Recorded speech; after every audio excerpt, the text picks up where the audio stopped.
बस ऐसे। हेलो, हाँ जी, मेरा नाम सुखविंदर सिंह है। मैं पंजाब के बरनाला शहर से आया हूँ और मैं आज आपके साथ अपना एक्सपीरियंस शेयर करना चाहता हूँ।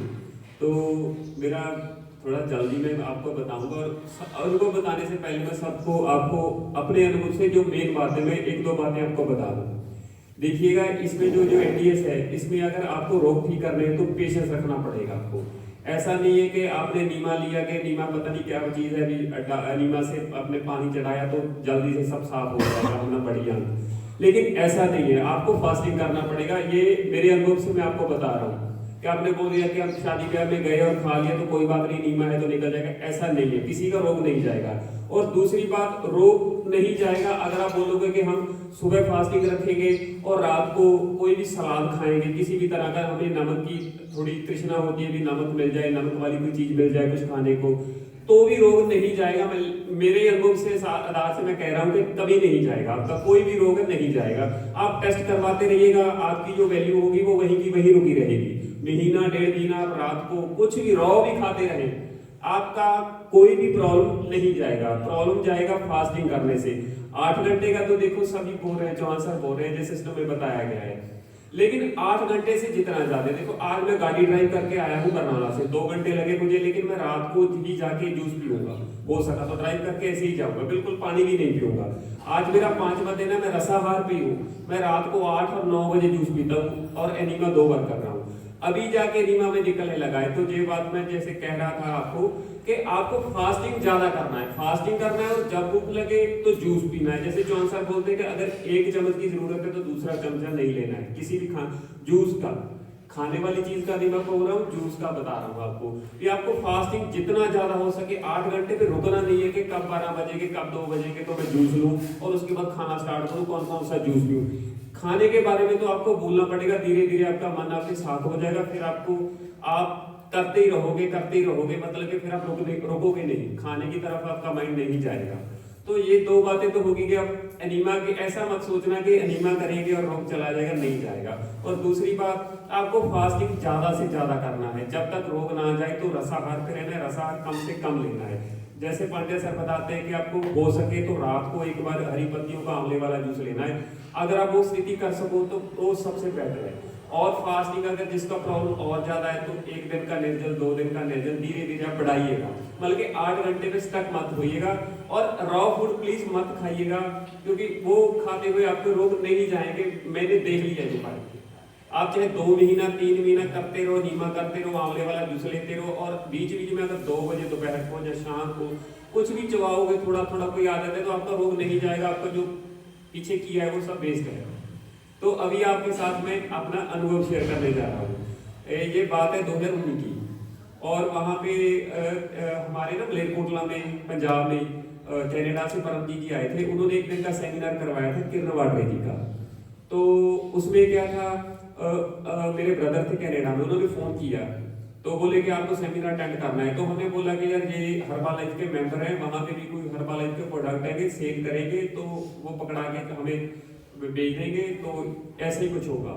लेकिन वो बार बार फोन करते रहे कि आप जाइएगा। तो चलो उनके कहने पर हम चले गए। मैंने वहां पे, जैसे आप लोग बैठे हैं तो हम भी बैठ के जाके बीच में, तो वो उन्होंने बोला कि 12 बजे तक कुछ भी खाना पीना नहीं। मैंने मन में विचार आया कि ये बंदा झूठ बोल रहा है, ये पंजाब में हमारे तो खाते पीते हैं, ये बंदा बाहर की स्टेट का, इसका हल्का फुल्का काम है, ये ऐसे ही बोल रहा है।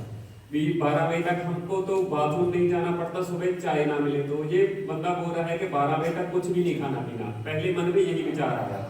तो उसके बाद उन्होंने बोला कि नीमा करना है, ऐसे ऐसे 2 टाइम। उन्होंने बोला कि नीमा उन लोगों के लिए जो अपाहज लोग हैं, जो बेड से चल फिर नहीं सकते, ये उनके लिए। पहले विचार यही आया कि पता नहीं क्या होगा, कपड़े गंदे होंगे, क्या होगा, कैसे छींटे पड़ेंगे, क्या ये कह रहे हैं।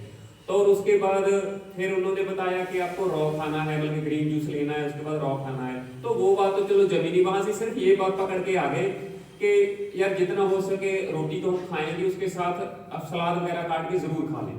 बस वहां से एक बात लेके आ गए। लेकिन वहां पे उसके पीछे ना एक बैनर लगा था, जैसे ये लगा है banner, be founder of NDS. लेकिन वहां पे चौहान सर नहीं थे, किरण वाडरे सर आए थे।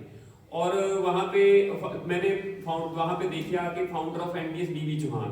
तो उनका मैं नाम वहां से कैचअप हो गया और मैं घर पे आया तो मैंने यूट्यूब पे सर्च मारा भी ये बीबी चौहान कौन है। तो उनको मैंने 10 दिन 3 फरवरी से लेके सेमिनार अटेंड करके घर पे नीमा पॉट नहीं लेके आया मैं वहां से भी हमें कोई जरूरत नहीं नीमा करने की, वो तो पाहज लोग के लिए है, वो करेंगे। तो घर पे आ गया तो मैंने 10 दिन चौहान सर को ऐसा सुना कि मतलब कि क्यों खाना छोड़ना है, क्यों दूध की बात चीजें छोड़नी है, अनाज क्यों नहीं खाना, अनाज ही कहाँ से आता है, तो मेरे मन में बैठ गया। तो मैंने धीरे धीरे स्टार्ट किया। तो मैं पहले दिन से चाय छोड़ दिया, ग्रीन जूस बनाया हमने, ग्रीन जूस बनाया उसमें ब्रोकली भी डाला, बहुत कुछ डाला, पत्तियां डाली, वो बहुत कड़वा बनने लगा। लेकिन मैं पीता रहा, गुड़ वगैरह डाल के भी ऐसा पीना पड़ेगा कि रोग है तो, क्योंकि मुझे अस्थमा था। मैं अपना रोग अपना बताया नहीं, मैं बाद में बताऊंगा आपको भी बल्कि लास्ट में भी मुझे क्या प्रॉब्लम थी। तो अभी ये बात जो है इसको कंटिन्यू रखते हैं। तो वैसे मैंने स्टार्ट कर दिया। तो जब एनडीए स्टार्ट किया तो पहले तो जूसेस सब मेरे घर वाले भी एक्सपेरिमेंट किए, सब पत्तियां डाली। तो धीरे धीरे समझा है कि कम से कम डालना है, आमला ही ज़्यादा जरूरी है। तो अभी भी हम पीते हैं, बहुत अच्छा बनता है, गोलगप्पे के पानी जैसा बनता है। तो अभी हमें बल्कि सभी मेंबर्स को हिसाब आ गया कैसे बनाना है वो। तो वैसे धीरे धीरे करते करते हमने स्टार्ट कर दिया। फिर मेरे को एक वीडियो मिली धरती में ठक्कर दी थी, तो उन्होंने बोला कि मैंने 45 डेज मतलब कि एक दिन निर्जल, एक दिन रसार, एक दिन निर्जल ऐसे किया। तो मेरा मुझे कहीं से उनका नंबर मिल गया। तो उनसे मैंने बात करके मैंने भी स्टार्ट कर दिया कि मैं भी मतलब कि आपकी तरह वो करूंगा, अभी ग्रेप्स पे करूंगा जैसे आपने किया। तो मैंने 11 मार्च 2019 की बात है, पहले तो धीरे धीरे अनाज छोड़ा, रात को कम खाना किया, सब्जी पे आए, फिर सलाद पे आए, ऐसे करते करते फिर मैंने 31 डेज ग्रेप्स का जूस लिया, 31 डेज कंटिन्यू घर पे ही, कोई सेमिनार उसके बाद अटेंड नहीं किया।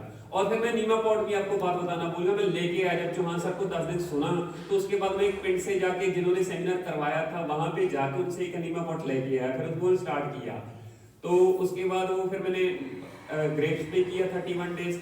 तो उस टाइम तो थोड़ा मतलब कि बलगम वगैरह निकला। अभी मैं अपना रोग बताने जा रहा हूँ, क्योंकि मुझे रोग था, अस्थमा था। अस्थमा भी आप कह लो एक फंगस होती है फेफड़ों में, वो लग जाती है। क्योंकि मेरे 2011 में डायग्नोस हुआ था, तो वहाँ मैं डीएमसी लुधियाना हॉस्पिटल है, वहाँ पे मैं एडमिट भी रहा 2 बार, 2011 2013। तो वहाँ पे डॉक्टर ने क्या डायग्नोस किया कि हमें एक तो निमोनिया हो गया था, और दूसरा कि आपको ना फेफड़ों में फंगस हो जाती है। तो उसके लिए स्टीरॉइड्स देने स्टार्ट कर दिए उन्होंने, नाल इनहेलर वगैरह दिया, एंटीलर्जिक टेबलेट्स, वो एंटीबायोटिक तो चलते रहते थे। लेकिन वो जब भी वो फंगस आ जाती तो वो स्टीरॉइड देना स्टार्ट करते। स्टीरॉइड क्या था, 30 mg से स्टार्ट होता था, 30 20 10 5 5 छोड़ के 3-4 मंथ तो ऐसे ही निकल जाते। वो जो दबे थे वो तो 30 mg हफ्ता देने से नीचे आ जाते, लेकिन वो दवाई का साइड इफेक्ट था कि वो धीरे धीरे बंद करेंगे उसको, तो वो 2-2.5 महीने चल जाती, फिर 3-4 महीने गुजरते, फिर हो जाती वही फंगस। फंगस में क्या था, सांस लेने में तकलीफ होना, खांसी होना, रात को भी बहुत खांसी आना, और बुखार हो जाना 102 के करीब। और वो क्या करते थे, देखिए आप स्टीरॉइड्स दे दिए, एक बार दाग हटा दिए, फिर बोलते कि स्टीरॉइड आपने खाए तो आपकी हड्डियां कमजोर हो रही हैं, आपको जो शैसे देते हैं कैल्शियम का, ये दूध के साथ लेना और दूध ज्यादा पीना है। तो दूध से तो बलगम ज्यादा बनता है। तो हम मैं वही एक चौक की तरह जैसे बोलते हैं चरस्ते की तरह वहीं पे घूमता रहा मैं। तो मैं ऐसे करते करते 2018 आ गया। फिर स्टीरॉइड मेरे जो उन्होंने दे रहे थे साल्टो, प्रेडनिसोल साल्ट डॉक्टर, वो मेरे पे काम करना बंद हो गया। तो उसके बाद उन्होंने मेड्रोल टेबलेट दिया। वो बोलते हैं कि 5 दिन, नॉर्मल बंदे को मैं 5 दिन देता हूँ, लेकिन मैं 7 दिन में जाके उसको लेके ठीक होता था, रात को मैं बैठ के निकालता था। तो ऐसे करते करते फिर मुझे एसिडिटी की प्रॉब्लम हो गई। मैंने डॉक्टर को बोला कि मुझे पेट में कुछ ऐसा भारीपन लगता है जो मैं खाने को देखता हूँ। वो तो साथ में था प्रॉब्लम, 2015 के करीब की बात है। 2015 में मुझे ये प्रॉब्लम होगी कि तेजाब बनने लग गया, तो एसिड बनने लग गया। तो उसके बाद मैंने क्या किया, जब डॉक्टर से मिले तो डॉक्टर बोले कि मैं कहा डॉक्टर साहब मुझे खाने को देख के डर लगता है, सो भी उठता है ऐसा लग रहा है तो पत्थर पड़ा है यहाँ पे मेरे अंदर भी, मैं ऐसे ऐसे बॉडी को मूवमेंट भी नहीं कर रहा, मुझे बस महसूस हो रहा है कि भारी चीज ने मुझे जकड़ रखा है। वो बोले कुछ नहीं है, मैंने धक्के से एंडोस्कोपी करवा दी, मेरा एंडोस्कोपी करो भी, आप कैमरा डाल के देखो अंदर क्या है। तो उन्होंने बोला कि यार इसको मन में तकलीफ है, उन्होंने मुझे टेंशन की दवाई, नींद आने वाली दवाई देके मुझे तोड़ दिया। तो वो धीरे धीरे फिर चलो मैंने आयुर्वेदिक को कुछ मतलब कि ली औषधि, तो उससे मेरा तेजाब कुछ टाइम के लिए ठीक हो गया। वो लेकिन वो जो अस्थमा की प्रॉब्लम थी, मतलब फंगस की प्रॉब्लम थी, वो तो चलती ही रही, वो तो मुझे कंटिन्यूस रही, मतलब कि वो डोज बदल गई, वो जो था हमें प्रॉब्लम था वो वही का वही था। उसके बाद 2019 आ गया, तो ये मैंने डाइट स्टार्ट कर दी। आपको मैं सच में बता रहा हूँ, मैं आप आनंदी दत्ती बहन जी का सुना था ना एक्सपीरियंस, तो वहाँ उनसे मतलब इंस्पायर होके मैंने वो किया था ग्रेप्स पे। तो उन्होंने एक बात बोली थी कि भी हमारे घर में एक टेबलेट बुखार की भी नहीं आती, भी 2015 से मैं कर रही हूँ, अभी 2019 चल रहा है, भी हमारे घर में एक भी टेबलेट नहीं है। मतलब ये लेडी झूठ बोल रही है, क्योंकि ये बोल रहे कि एक भी टेबलेट में, खांसी जुकाम तो नॉर्मल बंदे को होता है, वो तो लेनी पड़ती है। लेकिन आज मैं आपको बता रहा हूँ कि मैं 13 फरवरी 2019 से आज तक कभी भी मैंने कोई टेबलेट ले ली, लेकिन मुझे बलगम निकल रहा है, बुखार भी आता है, खांसी भी आता है, लेकिन मैं जूस पे रहता हूँ। तब जब अभी देखिए मुझे बुखार, में 27 डेट को यहाँ पहुंचने वाला था, लेकिन मुझे बुखार आ गया, तो फिर मैंने जूस पे आ गया, वहां पे मैंने सब छोड़ दिया, नीमा स्टार्ट कर दिया। अभी मैं जूस पी और भाई बलगम निकल रहा है मेरे अंदर से। बल्कि देखिए 4 साल हो गए स्टीवर्ड से मेरे अंदर बलगम कितना पता नहीं जमा रखा है अंदर, अभी भी निकल रहा है, अभी भी निकल रहा है। तो उसके बाद मैंने क्या किया, जब ये प्रॉब्लम मेरा ठीक हो गया, अंदर से मेरे अंदर मुंह में से डलियां निकलने लगी, जैसे मिट्टी की डलियां होती है वैसे निकलने लगी जब मैंने जूस पे किया। तो जी बलगम के साथ डलियां नाक में से भी निकलने लगी, ब्रेक ब्रेक सी। तो उसके बाद फिर मैंने, जैसे मैं आपको बता रहा हूँ अपने एक्सपीरियंस के साथ, फिर मैंने ठीक हो गया। मैंने सुबह फास्टिंग तो मैं 2-2.5 बजे तक ले जाता था। उसके बाद मैं रात को पका हुआ खाना 30-70 की रेशो में वो स्टार्ट कर दिया, और 15 दिन में एक बार मैंने निर्जला करना शुरू कर दिया। जैसे एक दिन कंप्लीट खाली पेट, अगले दिन सुबह हुए तो जितना 10 बजे तक 11 बजे तक हो सके तो मैं लेके जाता था। तो ऐसे करते करते 2019 और 20 निकल गया। तो उसके बाद 21-22 में मैंने क्या किया, फास्टिंग वही रखा, दिन में मैंने रॉ खाया, कोई भी फ्रूट है, मतलब फास्टिंग मेरा 2-2.5 बजे तक जाता था। मैं 6 बजे उठूं, 7 बजे उठूं, मेरा बॉडी यूज टू हो गया कि 2:30 बजे के करीब मुझे पता ही लगता था, मैं टाइम की तरफ देखता भी नहीं था कि मुझे कुछ खाना पीना है, गर्मी हो सर्दी हो। और उसके बाद और उसके बाद फिर मैंने क्या किया, रात का पका हुआ खाना स्टार्ट कर दिया। उसके मैंने 6 रोटी कर दी। सब्जी जैसे बोला कि सब्जी ज्यादा खाना है, अनाज कम खाना है, तो मैंने जैसे रोटी 6 खाया तो सब्जी भी ज्यादा खाने लगा, वो जैसे सरसों के तेल में बनने लगा। तो लेकिन फिर मुझे प्रॉब्लम आया, बुखार आने लगा। फिर अभी मैंने नवंबर से, मतलब कि मुझे बहुत खांसी आया नवंबर से, तो अभी मैं दोबारा से मुझे ये जूस पे ज्यादा करना पड़ रहा है। तो अभी मैं अगस्त से मैंने सोच लिया है, कर भी दिया है कि मैं कोई भी अनाज नहीं खाऊंगा, किसी भी तरह का अनाज, किसी भी तरह का मिलेट और किसी भी तरह का घी अपनी बॉडी में नहीं जाने दूंगा। ये मुझे कैसे ख्याल आया कि देखिए हम अनीमा करते हैं, घंटा, आधा घंटा, पौना घंटा लगता है, 2 बार पानी चढ़ाना पड़ता है। ऐसा तो नहीं है कि अनीमे से पानी चढ़ाया और पता नहीं कितना सारा अंदर से मल निकलेगा, वो बहुत धीरे धीरे निकलता है। जब आप फास्टिंग करते हैं तो वो गंदा वाला बहुत फास्टिंग करना पड़ेगा आपको, तो तब निकलेगा जाके वो। तो मैंने सोचा कि यार ये मैं अभी 9-10 दिन के लिए यार मैं इतना कष्ट झेलता हूँ, बेनीमा करते हैं, फास्टिंग करते हैं, फिर वही ऑयल खाने लगते हैं, वही रात को पका हुआ अनाज खाने लगते हैं, वही सब्जी खाते हैं। तो फिर हम तो जिंदगी में क्या करेंगे, क्या कर पाएंगे, कुछ भी नहीं होगा। तो अनाज को भी छोड़ दिया, उसको देख के तो अभी बहुत अच्छा लग रहा है मुझे। अनाज छोड़ दिया, किसी भी तरह का मुझे खाने का कोई मन नहीं चाहता, और बाहर का तो मैं कुछ खाता ही नहीं, अब मन मुड़ गया है, बस फल फ्रूट खाने हैं, मुझे ये सोच रखा है। अभी मैं इनकी तरह बिल्कुल रॉ पे नहीं आया, लेकिन मैंने जैसे अनाज छोड़ दिया, अनाज मेरे मन से परमात्मा ने निकाल दिया है किसी भी तरह का, और ऑयल भी। और मैं थोड़ा स्टीम्ड वेजिटेबल्स लेता हूँ। मैं आपको जैसे सच में बताऊँ, अभी की मेरी स्थिति जो है जैसे अभी मेरे थोड़ा बुखार है तो मैं जूस पे ही हूँ। जब मैं नॉर्मल हो जाता हूँ तो मैं रात को एक बार स्टीम्ड वेजिटेबल्स लेता हूँ। जैसे जो सुबह जैन, उनकी बुक आती है, वो एक लड़की है सुबह जैन, उनकी रेसिपी बुक्स हैं, तो हम वहां से रेसिपी उनकी ज्यादातर बनाते हैं। तो अभी स्टीम्ड जैसे वेजिटेबल्स मैं वो ले रहा हूँ, धीरे धीरे हो सके तो वो भी छुट जाएगा, परमात्मा छुड़वा देंगे जैसे ना छोड़ दिया। बस यही मुझे आपको बताना था, यही मेरा एक्सपीरियंस। और आपकी बॉडी देख के लोग क्या बोल रहे हैं? अभी वो क्या है कि बॉडी देख के तो जैसे जिनके तो मैं बीच में रहता हूँ सभी जनों के, उनको तो कोई फर्क नहीं पड़ता, वो तो कुछ नहीं कहते। अब कोई नया लोग मिलता है, उनको लगता है कि आपका बॉडी वीक है, ऐसे है, आप इतने दुबले पतले। लेकिन मुझे पता है कि जब तक रोग है तो वेट नहीं बढ़ेगा। जैसे नंदी माँ जी हैं, इनका मेरे जैसा ही रोग था इनको भी, इनका देखिए कंप्लीट हो गया, जो नॉर्मल रख रहे हैं बिल्कुल, देखिए ये राव पे रहते हैं ज्यादा। तो मुझे पूरा ही मतलब कि हाँ पूरा ही राव पे रहते हैं ये। और इनको देख के मुझे भी यही मतलब मोटिवेशन मिला है कि मेरा भी वेट बढ़ेगा, लेकिन थोड़ा सब्र करना पड़ेगा। अभी अंदर गंदगी है, निकल रहा है, क्योंकि अभी मैं नीमा ले रहा हूँ, तो नीमे में भी देखिए भी मतलब मैं 2019 से कर रहा हूँ, अभी भी पता नहीं वहां से गंदगी, काले काले दाग जैसे ना वैसे आ रहे हैं अंदर से निकल के, वो गोले गोले निकलते हैं, मतलब कि इतना स्मेलदार निकलता है कि वहां पे रुकना भी मुश्किल लगता है। ये सच में है, कोई कहने का बात नहीं। अगर जो नए साधक हैं वो करेंगे, देखिएगा भी ऐसा नहीं है कि हमने 2-3 दिन किया, शादी ब्याह में गए, कप चाय पी लिया या कहीं पे कोई एक पकौड़ा खा लिया, एक थोड़ा सा खाने से। देखिए अगर एक बल्ब चलाना है तो जनरेटर सारा चलेगा, आपको एक बल्ब की जरूरत है तो जनरेटर तो सारा ही चलेगा अगर लाइट नहीं है। उसी तरह आपने एक भी किनका खा लिया, कोई मूंगफली का दाना खा लिया, तो अंदर डाइजेस्टिव सिस्टम तो सारा ही चलेगा, वो खाया आपका बेकार हो जाएगा, और पहले का रसाहार किया वो भी बेकार हो जाएगा। तो आपको जब तक रोग है आप रसाहार पे रहिए। और मैं तो कोशिश करता हूँ कि यार आप जितना भी, जैसे आपका रोग ठीक हो गया तो आप ऐसा मत सोचिएगा भी हमें पका हुआ कब मिलेगा। आप अगर उस पर मन रखेंगे तो आप ये एनडीएस साधना नहीं कर पाएंगे।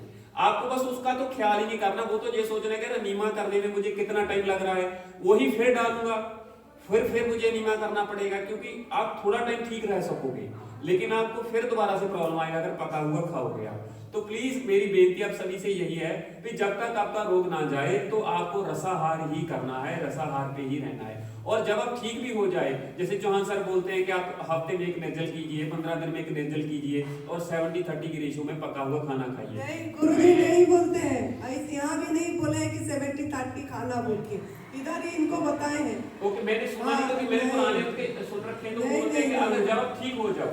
नहीं, वो बोलते हैं कि पूरी तरह इसमें रहना है। आप लोग भोगी जीवन जीना चाहते हैं तो खाओ और मरो। हाँ, ये सब तो बोलते हैं, बिल्कुल, खाओ बिल्कुल। और मरो, मेरा सिर मत खाओ। जी जी, ये बोलते हैं खाओ और मरो, लेकिन मेरा सिर मत खाओ। जी, और क्या बात है, मैं आपका अगर नंबर दे दूं, मुझे साधक क्या करते हैं, देखो करते कोई नहीं है, क्यों क्या दिक्कत है इसमें, देखिए मेडिसिन नहीं लेना है। मेरे को बहुत बार दर्द ऐसा हुआ कि जैसे यहाँ पे दर्द उठा एनडीएस करते करते, तो मुझे सांस लेने में भी तकलीफ होता था भी, मतलब कि मैं सांस ऐसा लग रहा था कि मैं बैठूंगा तो ऐसे मेरे दर्द होता था कि मेरे पेन होती, सीवियर पेन। तो मैं किसी डॉक्टर के पास नहीं गया, यहाँ पे पेन हुई एक बार, तो एक बार यहाँ पे बैक में पेन हुई भी मुझसे। जब मैं रात को सोता था तो करवट लेना मुझे मुश्किल लगता था, एक करवट के साथ ही मैं सोता था 3-4 दिन, लेकिन मैं किसी डॉक्टर के पास नहीं गया, कोई मेडिसिन मिली, अनीमा और रसाहार पे रहा, अपने आप सब ठीक हो गया। अब मुझे चौहान सर बोलते हैं कि आप अगर दवा लोगे, डॉक्टर के पास जाओगे तो डॉक्टर आपको मार देगा, है ना। तो वैसा ही प्लीज उनकी बात को आप सच करके मानिएगा। हमें लगता है कि डॉक्टर सही हैं, दवा के मामले में डॉक्टर नहीं सही है। ये मेरा अनुभव, अपने अनुभव से उनको मैंने जैसे बोला, उनको मतलब मैंने फॉलो करने से और अपने अनुभव से बता रहा हूँ कि आप निडर हो जाइए, दवाई की तरफ मत जाके कि दवाई हमें बचाएगी, मतलब सर दर्द करने लगा एनडीएस में, जब कोई भी प्रॉब्लम हुई तो आप डॉक्टर के पास मत दौड़िएगा। क्योंकि मुझे फोन आते हैं भी हमने एनडीएस स्टार्ट कर लिया, ये हम यहाँ से बोल रहे हैं। मैं ना सॉरी करना चाहता हूँ, मैंने 7 दिन तो बड़े अच्छे से किया रसाहार, तो मेरे ना यहाँ पे कहीं पे प्रॉब्लम आ गया, तो मैंने वो डॉक्टर के पास चला गया, मैं उसे रहा नहीं गया, वहां से फिर मेडिसिन ले ली, फिर वो आप वही चक्कर की तरह घूम रहे हो कि आप एनडीएस कर रहे हो, वो अंदर से बाहर निकालना चाहते हैं दवा से, या फिर उसको सप्रेस कर रहे हैं। तो प्लीज ऐसा मत कीजिए। इसमें क्या है कि आपके मन को भी आपको बड़ा निडर करना पड़ेगा, मनोबल देना पड़ेगा भी। सिर्फ मेरे पास डॉक्टर को ऐसा सोचिए कि डॉक्टर कोई आसपास मेरे है ही नहीं, बस ऐसा सोच के एनडीएस करिएगा कि जी धन्यवाद। तो आपको एक राय है कि आप जो स्टीम सब्जी खा रहे हो वो भी बंद कर दीजिए। जब तक वो खाते रहेंगे बुखार होता रहेगा, बलगम निकलती रहेगी, कभी भी स्वस्थ नहीं हो पाएंगे। अगर आप लोगों को जंगल में रखा जाए, वहाँ आग ना हो, कुछ भी ना हो, क्या खाओगे आप क्या आग में पका वाला भोजन खाओगे? तो आपका आहार ही नहीं है कुक फूड। इतना ध्यान रखना है, 1 चम्मच भी खाएंगे तो वही काम करेगा। हमको बोलते हैं आधी रोटी खाते हैं माता जी, खाना नहीं खाते।